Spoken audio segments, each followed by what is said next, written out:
Welcome to Penrose Learning, where we make understanding easy. You begin by signing into Quotex and confirming the email currently linked to your account. This ensures you won't lose access mid-change.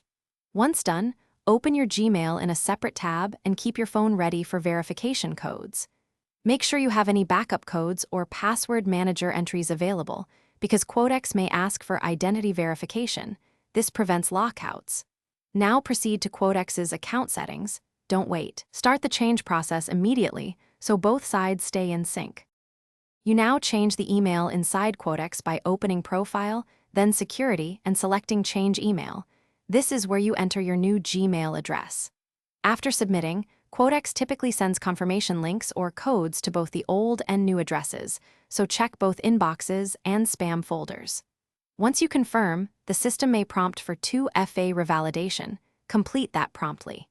If you use a password manager, update the saved login record and any recovery emails so future logins stay smooth and secure.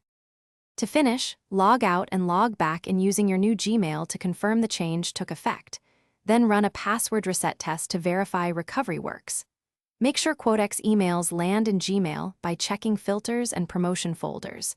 Adjust as needed so you don't miss alerts.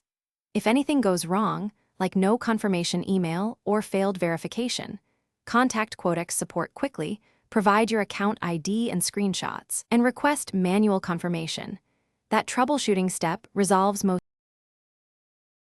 Thanks for watching. If this was helpful, leave a like and consider subscribing. See you next time.